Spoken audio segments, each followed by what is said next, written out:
Jiwoo Park stood quietly in the corner of the grand hall, watching the alien dignitary point and laugh at the glass display case.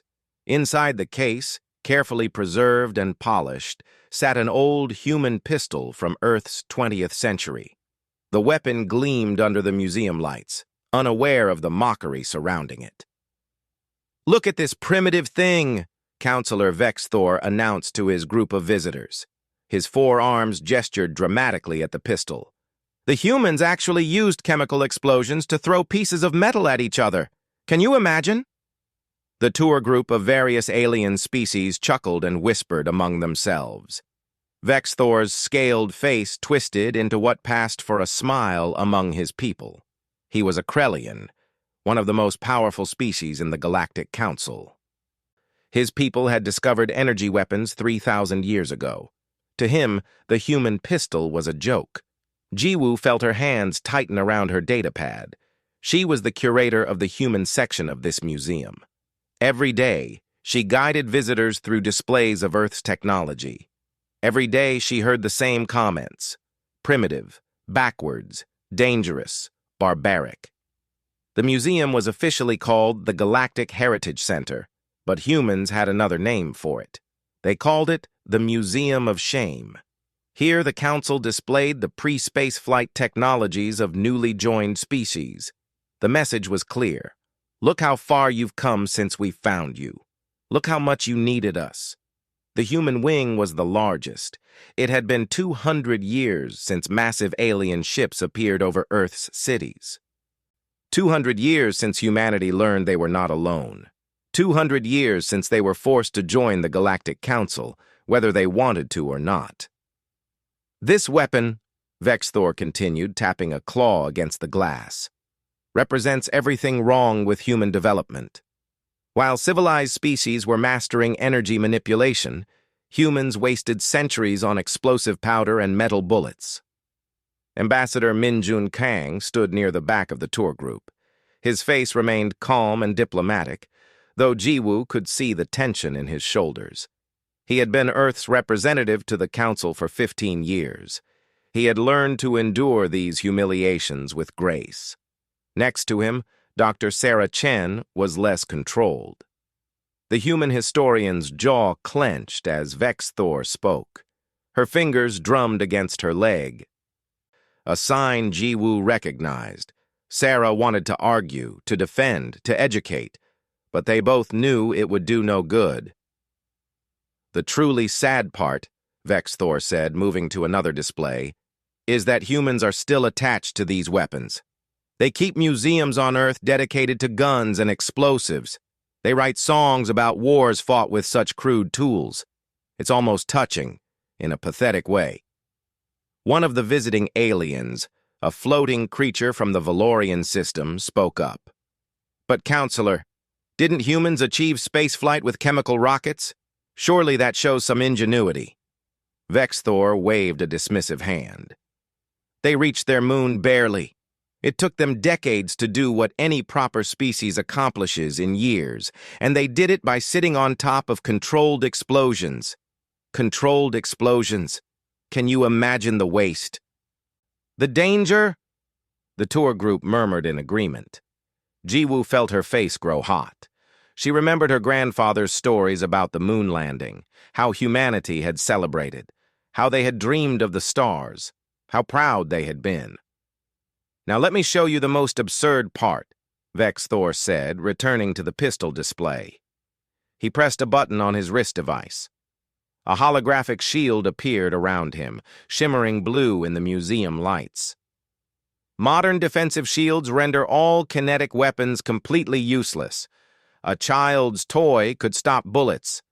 These weapons are not just primitive, they are obsolete. Utterly, completely, laughably obsolete." He tapped the shield with one claw, and it chimed softly. "This shield can stop anything moving at ballistic speeds. It can deflect energy weapons up to Class 7. It weighs nothing and uses minimal power. This is civilization. This is progress, not metal tubes that explode." The shield vanished. Vexthor straightened his ceremonial robes and smiled at his audience. Humanity has learned much since joining the Council. They now use proper weapons, proper ships, proper technology. But we must never forget where they came from. We must remember the dangerous path they walked before we guided them. Ambassador Kang finally spoke. His voice was quiet but clear. The pistol in that case is an M1911. It was designed in 1911 by a human named John Browning. It served in wars for over 70 years. It saved countless lives. It is a piece of our history. Yes, yes, Vexthor said with exaggerated patience. A history of violence and primitive thinking. Which brings me to the main purpose of today's tour. He gestured for the group to gather closer. The Council will soon vote on humanity's expansion rights. Some species want to allow humans to colonize new systems. Others believe humanity's violent history makes them too dangerous. He paused for effect. I believe the evidence speaks for itself. A species that spent so long perfecting ways to kill each other cannot be trusted with unlimited expansion. They need continued guidance, continued supervision. The tour group nodded. Several took notes on their devices. Ji Woo felt sick to her stomach. This wasn't just a museum tour. This was political theater. Vexthor was building a case against humanity, using their own history as evidence. The tour moved on to other displays: ancient human tanks, old fighter jets, military uniforms from a dozen different wars. Vexthor had something mocking to say about each one. The visitors laughed and agreed. Humanity was primitive. Humanity was dangerous. Humanity needed to be controlled. When the tour finally ended, Jiwoo walked back to the pistol display. She stood alone in front of the glass case, looking at the weapon her ancestors had built. It was just a tool, she thought, a solution to a problem. Humans had faced threats and created ways to defend themselves. Was that really so shameful? Don't let him get to you, Dr. Chen said, appearing beside her. Vexthor is a politician. He needs someone to look down on, and humans are convenient. Does it ever stop? Jiwoo asked quietly. The mockery? The assumptions? Sarah sighed. Not yet. But it will. Someday, they'll understand we're more than our weapons, more than our wars. Someday they'll see what we really are. Jiwoo looked at the old pistol one more time. In the display information, it said the weapon could fire 7 rounds. 7 chances to defend yourself. 7 opportunities to survive. Such a simple concept.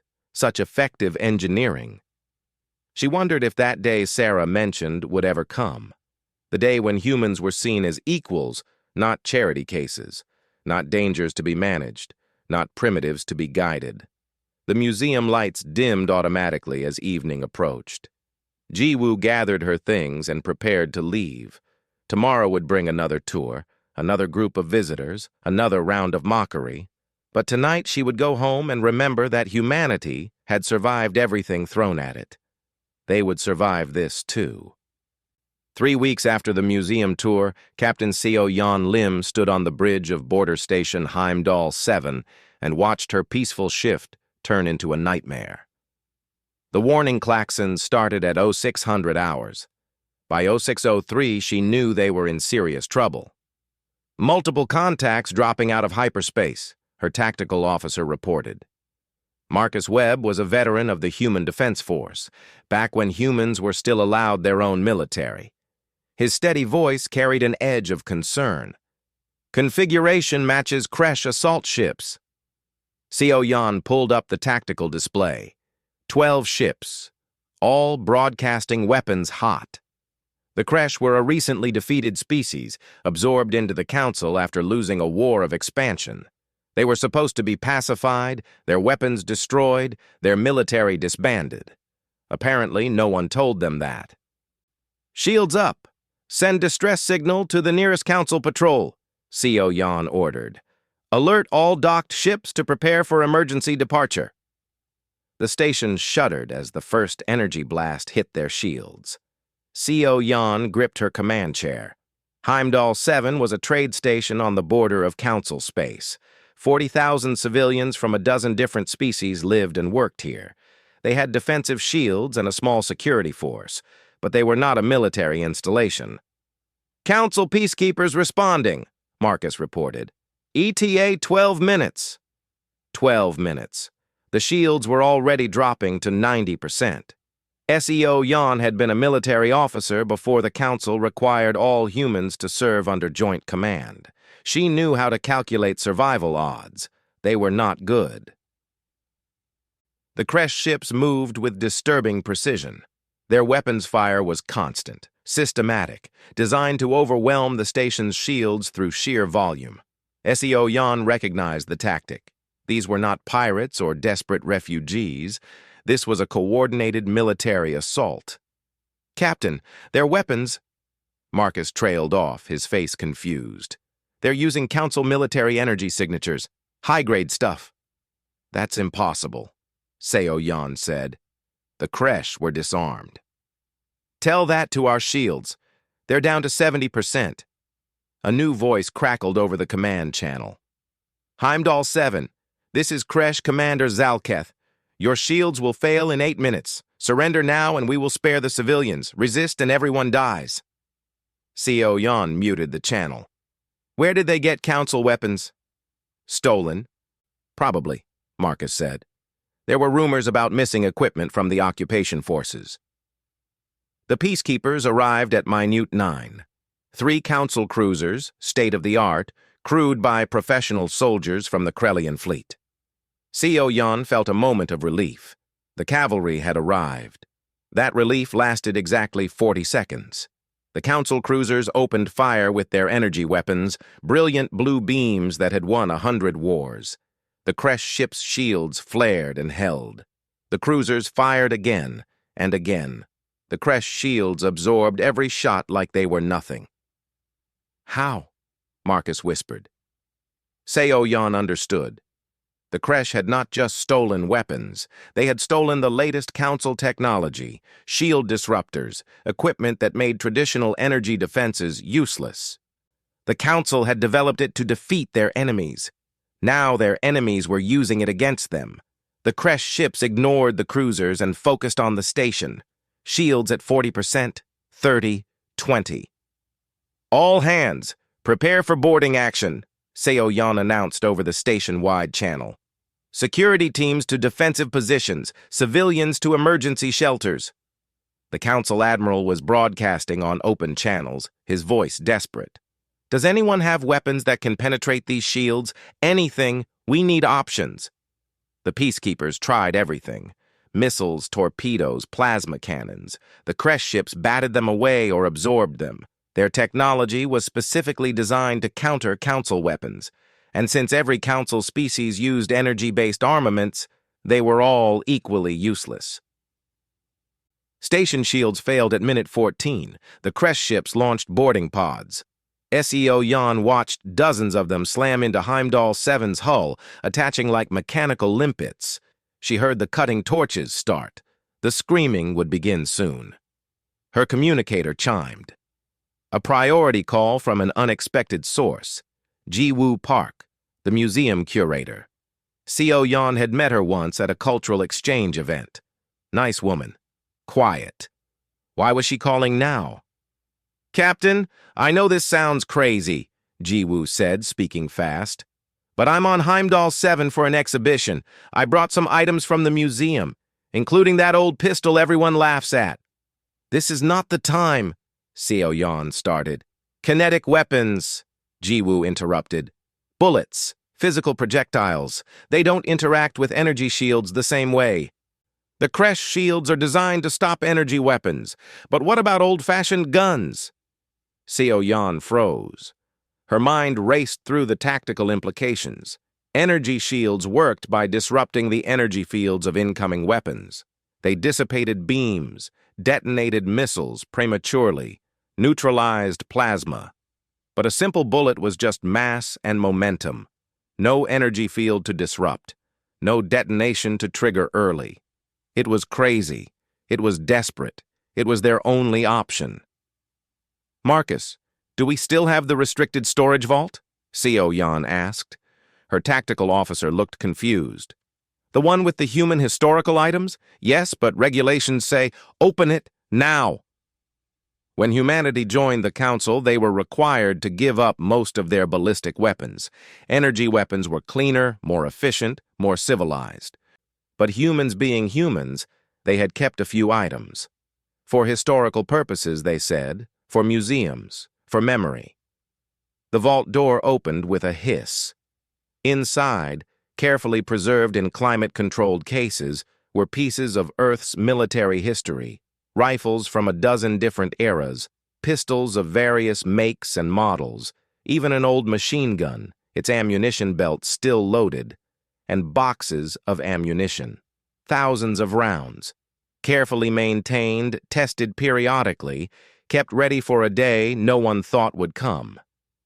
The Council liaison officer, a proper Krellian named Vexthar, no relation to the counselor, nearly fainted. "Captain, those are illegal under Regulation 47B. Possession of primitive kinetic weapons is going to save 40,000 lives," Seo Yan finished. She grabbed a rifle, checked it with practiced ease, and loaded a magazine. The metal click echoed in the vault. "Anyone who knows how to use these weapons, grab one. Everyone else, find someone who can teach you. We have about 5 minutes before the creche breach the inner corridors." Marcus grabbed a pistol and extra magazines. "Been a while since I fired one of these." "Like riding a bicycle," Seo Yan said. She turned to the growing crowd of security personnel. Some were human, others were not. She held up the rifle. "This is an assault rifle. It fires metal bullets at high speed. Point the barrel at the target. Pull the trigger. Keep pulling until the target stops moving. Questions?" A young Drenathi officer raised a tentative hand. "Will it really work?" "We're about to find out," Seo Yan said.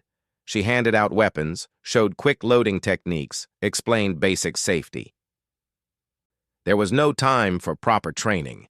They would learn by doing or die trying. The creche broke through on level 7. Their warriors were large, heavily armored, and confident. Their shields glowed with stolen Council technology. They advanced down the corridor, weapons ready, expecting terrified civilians and useless security forces. Instead, they found Captain Seo Yan Lim with an M4 rifle. She aimed, breathed, and squeezed the trigger. The rifle barked. The creche warrior's shield flared, and the bullet passed straight through like the shield wasn't even there. The warrior dropped. For a moment, both sides stood frozen in shock. Then Marcus fired, then the Drenathi officer, then everyone. The corridor filled with the sharp crack of gunfire, a sound not heard in Council space for 200 years. The creche shields, sophisticated and powerful and completely useless, might as well have been tissue paper. Their armor stopped some bullets, but not all. Their warriors fell, confused and afraid, killed by weapons they thought were museum pieces. Seo Yan's communicator lit up. Security teams across the station reporting the same thing. The guns worked.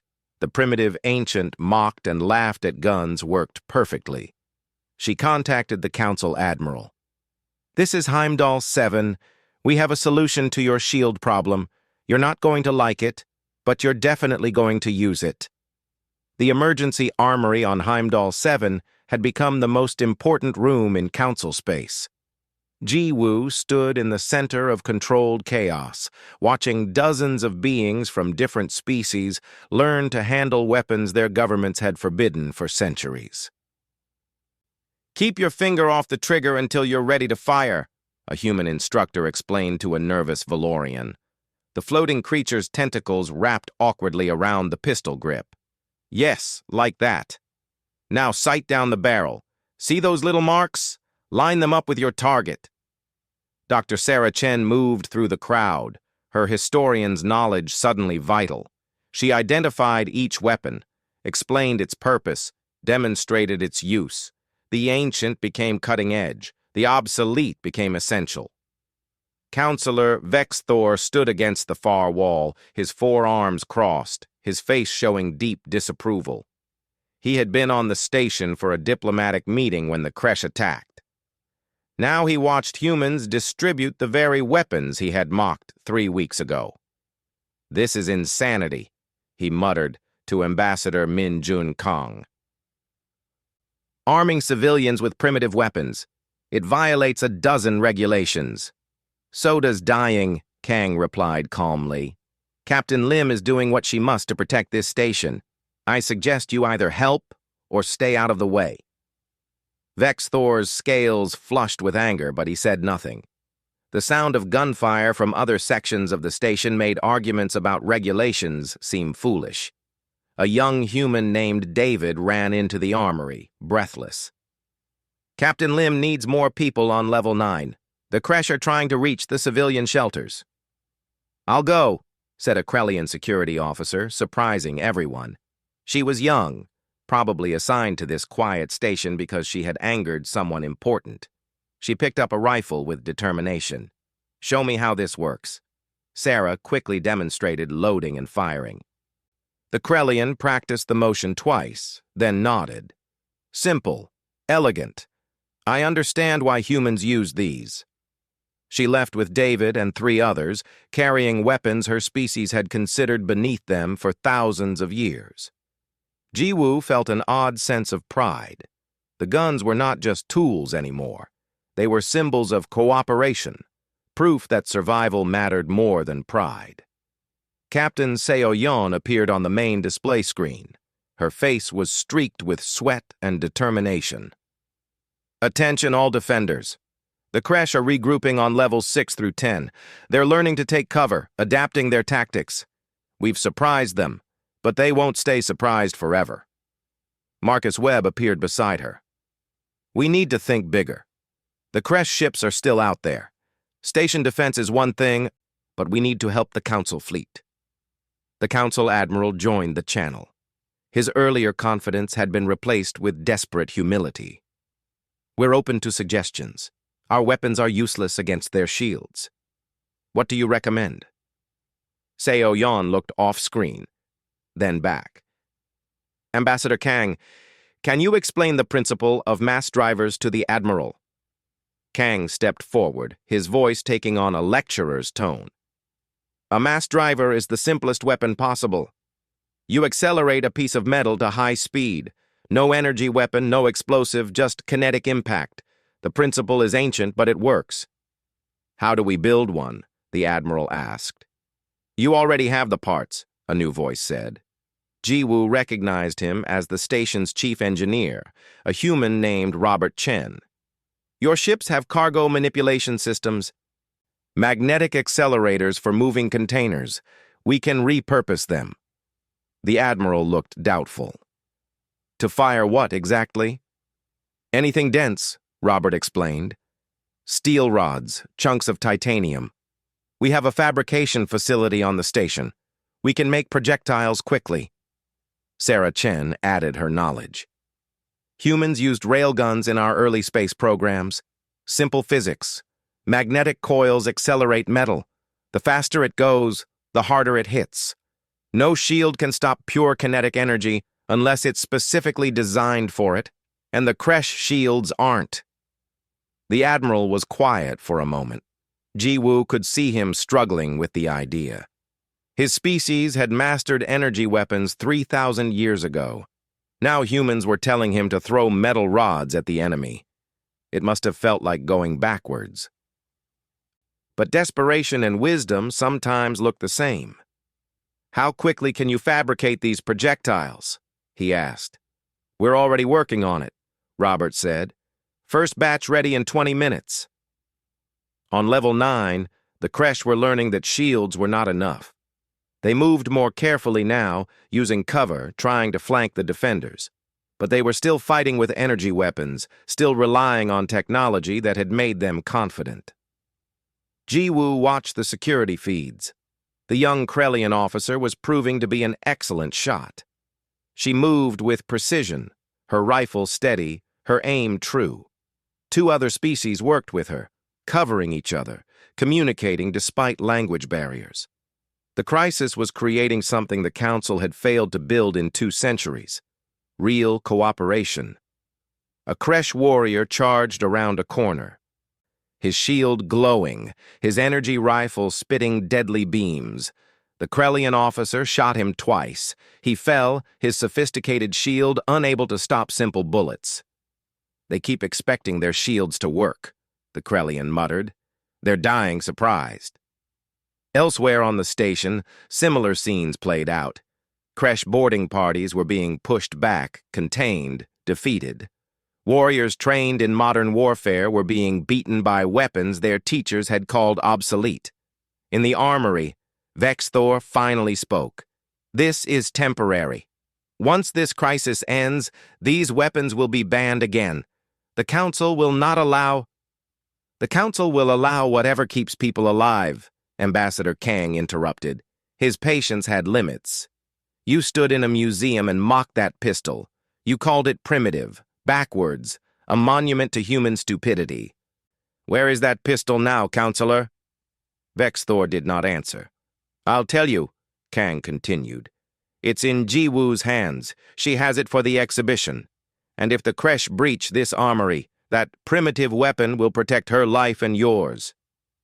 Jiwoo touched the pistol at her hip. The M1911, the exact one from the museum display. She had grabbed it when the attack started, more from instinct than planning. Now it felt heavy and important. Robert Chen's voice came over the speakers. "First batch of projectiles ready. Council ships. We're loading them into the cargo transporters now." The Council fleet's ships moved into position. Their sophisticated weapon systems were disabled, useless against Kresh shields. But their cargo manipulation systems were active. Engineers worked frantically to convert peaceful equipment into improvised weapons. "This is the Council flagship determination," the Admiral announced. "All ships, prepare to fire mass drivers on my mark." Jiwoo pulled up the external camera feeds. She could see the Council ships, graceful and advanced, preparing to wage war like primitive vessels from ancient history. "Mark," the Admiral said. The ships fired. Not beams of energy or guided missiles, just metal rods accelerated to tremendous speed by magnetic coils. Simple physics, ancient principles, uncivilized warfare. The Kresh ships' shields flared and failed. The rods punched through hull plating. Atmosphere vented. Systems exploded. The Kresh ships, so confident in their stolen technology, found themselves vulnerable to weapons older than their civilization. 2 Kresh ships broke off and fled. 3 more tried to fight. The Council ships fired again. More metal rods, more holes in Kresh hulls, more proof that advancement did not mean superiority. On the station, the remaining Kresh boarding parties realized their fleet was losing. Some tried to retreat. Others fought desperately. All of them fell to weapons they had not expected, defending themselves against a solution they had not considered. Commander Zalketh was captured in a storage bay on level 12. His shield was still active. His armor was still intact. But he was surrounded by 8 defenders holding rifles, and he was finally smart enough to recognize defeat. Captain Seoyeon stood over him. "Your shields are worthless here. Surrender." The Kresh commander deactivated his shield slowly. "How? We had superior technology. We had Council weapons. We had shields that stopped everything." "Almost everything," Seoyeon corrected. She chambered a round in her rifle. The simple mechanical sound echoed in the bay. "You forgot about the simple stuff." The last Kresh ship surrendered at 0847 hours. The battle had lasted 2 hours and 47 minutes. 40,000 civilians were safe. The station was secured. And the Galactic Council had learned a painful lesson about the difference between sophisticated and effective. Jiwoo stood in the armory, surrounded by aliens carefully unloading weapons they had just learned to use. The Valorian instructor was showing others how to make their weapons safe. The young Krellian officer was cleaning her rifle with careful attention. Dr. Sarah Chen appeared beside Jiwoo. "You know what happens next, right?" The council will try to bury this. They'll say it was a special circumstance. They'll find reasons why these weapons are still primitive. Maybe, Ji-Woo said. She looked at the M1911 on the table in front of her. But 40,000 people are alive because someone remembered that old solutions sometimes work best. That's not something they can bury easily. The aftermath of the battle transformed Heimdall 7 from a quiet border station into the most watched location in Council space. News ships arrived within hours, their reporters eager to tell the story of how primitive weapons saved civilized lives. Captain Seo Yan sat in her office, exhausted but unable to rest. Reports flooded her desk. Casualty lists, damage assessments, requests for interviews. The station had survived, but 237 beings had not. Each name felt heavy. Marcus Webb entered without knocking. The Council fleet wants to borrow our fabrication facility. They want to make more projectiles.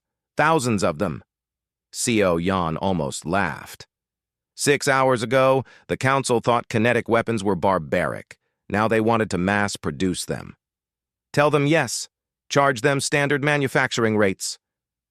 Already did, Marcus grinned. Figured we could use the revenue for repairs. On the command deck, Robert Chen coordinated with Council engineers. The chief engineer was demonstrating how to design effective metal projectiles using mathematics and physics that had been common knowledge on Earth for centuries. You want a dense core, stable flight characteristics, and enough mass to penetrate armor, he explained to a group of fascinated Krellian technicians. Humans figured this out in the 19th century. The principles haven't changed. One Krellian engineer studied the designs with obvious respect. We focused so much on energy efficiency and shield penetration that we forgot about simple kinetic impact. It's embarrassing. It's human, Robert said. I mean, not just human, universal. Sometimes you get so advanced that you forget basic solutions work. In the station's medical bay, Dr. Sarah Chen helped coordinate care for the wounded. Many were Kresh prisoners, captured during the fighting. Council law required medical treatment regardless of species or crime. Sarah made sure it happened. A young Kresh warrior, his arm in a healing cast, stared at the wall with confused eyes. Your weapons should not have worked. Our intelligence said humans gave up kinetic weapons. We thought you were civilized now. We are civilized, Sarah said, checking his vital signs. We just didn't throw away everything we learned getting here. The warrior looked at her with something like respect. My commander said humans were soft, weak, easy to defeat once we had council shields. He was very wrong. Your commander forgot to study history, Sarah replied. Every species has strengths. Ours is remembering what works. Ji-Woo stood in what remained of her exhibition space. The Kresh attack had damaged several displays, but the pistol case had survived. The M1911 sat on a table, recently fired, recently cleaned, waiting to be returned to its glass home. Counselor Vexathor approached slowly. His earlier arrogance was gone, replaced by something that might have been shame. Curator Park. I owe you an apology. Ji-Woo looked at him surprised. Krellians rarely apologized, especially to species they considered inferior. Counselor, 3 weeks ago I stood in your museum and mocked that weapon. He gestured at the pistol. I called it primitive, backwards, a symbol of human barbarism. I used it as evidence that your species needed continued supervision. I remember, Ji-Woo said quietly. Vexthor's scales shifted color, showing genuine distress. I was hiding in a supply closet on level 8 when the Kresh broke through. I heard them coming. I heard their weapons charging. My shield was useless. I thought I would die. He paused, 4 hands clasping together. Then I heard gunfire. Simple, loud, uncivilized gunfire. A young Krellian officer, trained with your weapons, killed 3 Kresh warriors and saved my life. She used a rifle I would have called a relic yesterday. Officer Kess, Ji-woo said. She's very brave. She's alive because humans remembered what I forgot, Vexthor continued. That survival matters more than sophistication. That effective beats advanced. That pride is useless when shields fail. He looked directly at Ji-woo. I was wrong. Publicly, dramatically, dangerously wrong. And I will spend the rest of my career trying to fix that mistake. Before Ji-woo could respond, alarms sounded again. Her heart jumped, but Marcus's voice quickly calmed everyone. All clear. That's the all-clear signal.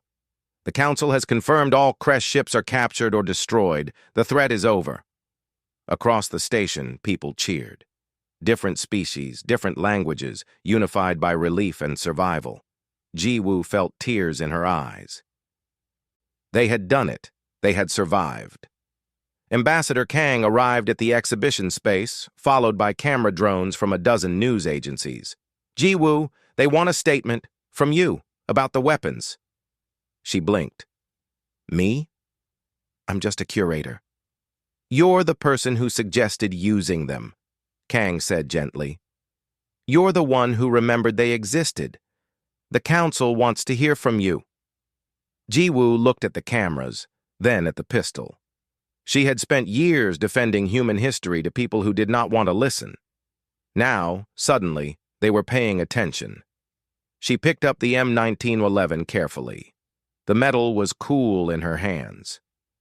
This weapon is over 400 years old. It was designed by a human named John Browning who wanted to protect people. It served in wars on Earth. It saved lives. It became a symbol of human engineering and determination. The cameras focused on the pistol. 3 weeks ago, Councillor Vexthor stood in the Galactic Heritage Museum and called this primitive. He said it was obsolete. He used it as evidence that humans were backwards and dangerous. He was wrong. She set the pistol down gently. This weapon did not save Heimdall 7 because it is advanced. It saved us because it works. Because humans learned a long time ago that simple solutions to complex problems are often the best solutions. Because we remembered that different does not mean inferior. Vexthor stepped forward, surprising everyone, including himself. Curator Park is correct. I was wrong. My species was wrong. The Council has been wrong for centuries. We became so proud of our advancement that we forgot basic principles. We mocked weapons that could have saved lives. We dismissed technology that could have prevented this attack. He turned to face the cameras directly. I will propose new Council regulations. Every species will be allowed to maintain their historical technologies. We will create a database of different solutions from different cultures. We will learn from each other instead of forcing everyone into the same path. Ambassador Kang joined them. Humanity did not save Heimdall 7 alone. Officer Kess is Krellian. The defenders included Valorians, Drenathi, humans, and 6 other species. We won because we worked together and used the best tools available. That is the lesson here. The Krellian engineer from the fabrication facility spoke up from the crowd. The Council ships are now equipped with mass drivers based on human designs. We're calling them kinetic cannons. They work perfectly. The Admiral wants every ship in the fleet refitted within a month. Murmurs of approval spread through the crowd. Change was happening, fast and necessary. Dr. Sarah Chen pushed through to join Ji-woo. The Council Medical Director wants copies of all our historical medical techniques. Apparently, we have procedures for treating injuries that their advanced medicine can't handle as well. Broken bones, bullet wounds, trauma care, things they thought were outdated. Because they haven't fought wars in centuries, Seo Yan added, appearing with Marcus. They forgot the basics while we were still learning them. Ji-woo looked around at the gathered beings. Different species, different backgrounds, different technologies, all of them learning from each other. All of them realizing that diversity was strength. A reporter asked the question everyone wanted answered. What happens to the weapons now? Will they be banned again when this is over? Seo Yan answered firmly. These weapons save 40,000 lives today. They're not toys. They're not relics. They're tools that work. The Council would be foolish to ban them now. Vexthor nodded agreement. The regulations will change. We were fools to think one type of technology was superior to all others. Different problems need different solutions. Humanity understood this. Now the rest of us must learn it too. The cameras captured it all. The old pistol on the table. The mixed species crowd. The former opponent admitting his mistakes.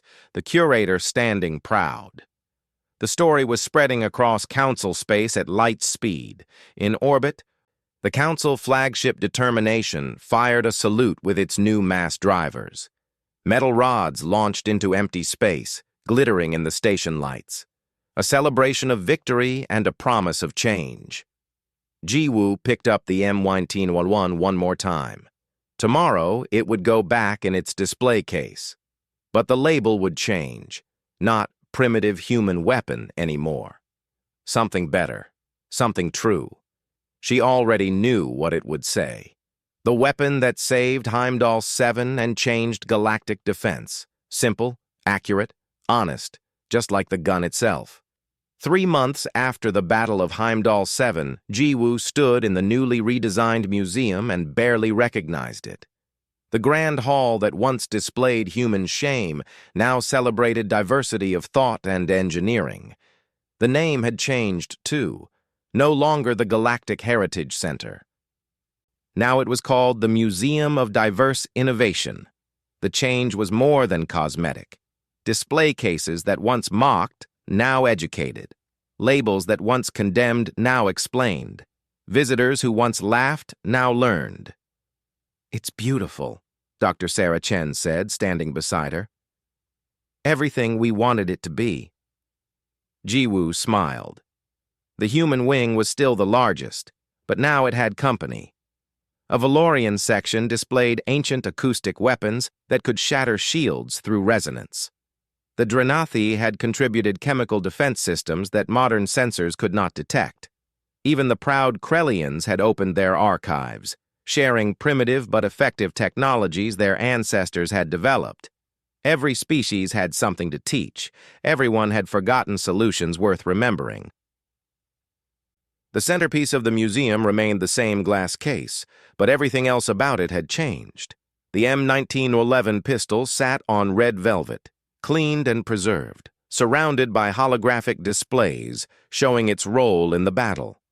The new label read, "The Weapon That Changed Galactic Defense Doctrine." Visitors gathered around it constantly.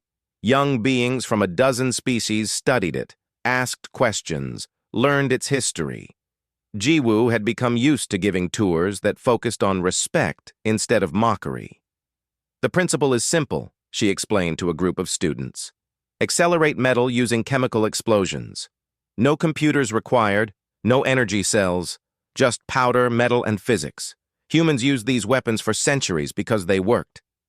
A young Krellian raised a hand. "But, Teacher Jiwoo, why did the Council ban them?" "Pride," Jiwoo answered honestly. "The Council believed energy weapons were superior because they were newer. They forgot that new does not always mean better. Sometimes the old ways work perfectly well." The student nodded, making notes on her datapad. Classes now included field trips to the museum. What was once a symbol of shame had become required education. Ambassador Kang appeared at the entrance, waving to get her attention. "Jiwoo, the council chambers are ready. Your appointment is about to be announced." She followed him to the central plaza, where a massive screen showed the council in session. Councillor Vexthor stood at the podium, his 4 arms gesturing as he spoke. 3 months ago, this council nearly lost 40,000 civilians because we were too proud to remember basic principles, Vexthor said. His voice carried across the plaza. "We mocked weapons that could have saved lives. We banned technologies that could have prevented disaster. We were fools." The council chamber was silent. Vexthor had spent the last 3 months on a personal crusade, admitting his mistakes publicly and pushing for change. Some called him brave, others called him political. Jiwoo thought he was probably both. Today I propose a new position, Vex Thor continued. Director of Historical Technologies Integration. This director will review ancient methods from all council species. They will identify forgotten solutions to modern problems. They will ensure we never again dismiss knowledge because we think we have evolved beyond it. He paused. I nominate Curator Ji-Woo Park of Earth to be our first director. The plaza erupted in cheers. Ji-Woo felt her face flush. Sarah hugged her. Ambassador Kang smiled with satisfaction. You earned this, Kang said. You saved 40,000 lives by remembering what others forgot. The vote was unanimous. Ji-Woo Park, Human Museum Curator, became Director of Historical Technologies Integration for the entire Galactic Council. Her first task was to coordinate with every member species, cataloging their ancient knowledge and finding modern applications. On Heimdall 7, Captain Seo-Yun Lim was also receiving news. The Council had approved her proposal to establish the Galactic Kinetic Weapons Training Academy on the station. Students from every species would come to learn ballistic warfare, taught by humans and anyone else with relevant experience. You'll be the Commandant, Ambassador Kang told her over video link. The Council wants someone who understands both the weapons and the responsibility they carry. Seo-Yun accepted. She had fought with these weapons, seen their effectiveness, witnessed their cost. If they were going to be part of galactic defense now, someone needed to teach proper respect along with proper technique. Officer Kess, the young Krellian who had saved Vex Thor's life, became the Academy's first non-human instructor. Her story had spread across council space, a Krellian warrior who learned human weapons in minutes and used them to protect her enemy. She was a symbol of the new cooperation. I never expected to be famous for using primitive weapons, Kess admitted during her first interview, but I learned something important that day. My people have sophisticated shields and powerful energy weapons, but when those failed, a simple rifle saved my life and the lives of others. Now I want to make sure everyone knows how to use every tool available. The Council fleet underwent massive retrofitting. Every ship now carried both energy weapons and mass drivers. Kinetic cannons, based on human railgun principles, became standard armament. The designs were simple enough that any species could maintain them. Powerful enough to penetrate shields, the energy weapons could not. The Kresh prisoners, including Commander Zalketh, faced trial for their attack. The commander stood before the Council, defeated and confused. We studied Council weaknesses for years, he testified. We stole your shield technology. We prepared for your energy weapons. We thought we had every advantage. He paused. Then humans used weapons we did not think existed anymore. Weapons you told us were obsolete. We lost because you lied about being civilized. Counselor Vex Thor responded from his seat. We did not lie. We were wrong. There is a difference. Civilization is not about having the newest technology. It is about using wisdom to protect life. The humans remembered that. We forgot it. You lost because we finally learned from our mistakes. The trials led to revelations about Council security. The Kresh had stolen advanced weapons because security was too confident it was impenetrable. Reforms followed. The Council military adopted human concepts of redundancy and backup plans. Always have a simple solution ready, they now taught. Never rely on single points of failure. Back on Earth, news of Ji-Woo's appointment caused celebrations. A human in a major council position was rare. A human in a position created specifically because of human knowledge was unprecedented. Ji-Woo's first official act was to send research teams to every council member world. Find your old technologies, she instructed them. Interview elders, search archives, learn what your ancestors knew. Somewhere in your history is knowledge we need today. The results surprised everyone. The Valorians, known for their floating cities and gentle nature, had developed devastating sound weapons before discovering anti-gravity. The Drenathi, peaceful traders, once had chemical warfare techniques that could bypass any modern defense. The Krellians themselves had ancient metalworking that produced armor stronger than modern composites. Every species had forgotten something valuable. Every culture had dismissed old knowledge in pursuit of new advancement. Jiwoo created a database accessible to all council members. Traditional medicine, ancient engineering, forgotten tactics, historical solutions, everything was recorded, explained, and made available. "We are not going backwards," she explained in her first council address. "We are going forwards with all our knowledge, not just the newest parts. We are becoming truly advanced by understanding that advancement means addition, not replacement." The Museum of Diverse Innovation became the most visited location in council space. School groups toured it daily. Military academies studied the displays. Engineers examined ancient designs for modern inspiration.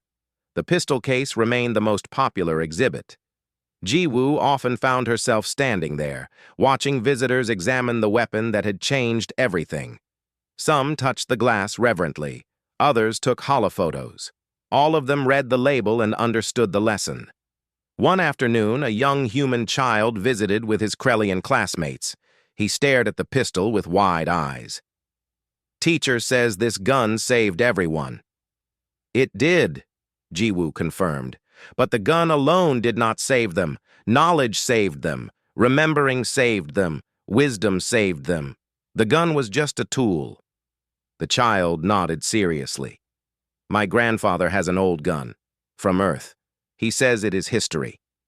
"It is," Jiwoo said. "Never throw away your history.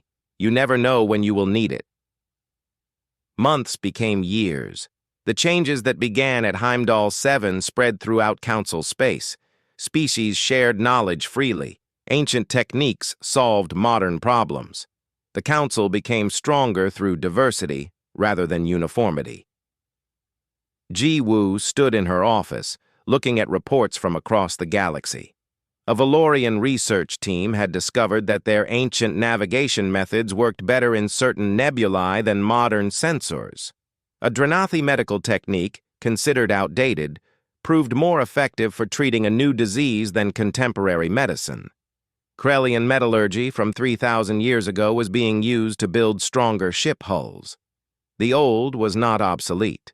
The new was not always better. The truth was balance. Ambassador Kang visited her office bringing news. "The council wants to expand your department. They want historical technology integration on every major station. You will need a large staff." "Good," Jiwoo said. "Every species should have representatives.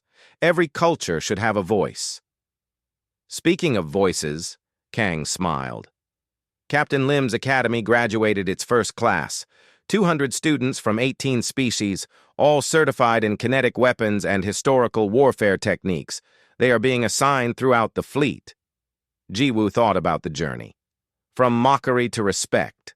From shame to pride. From dismissal to integration.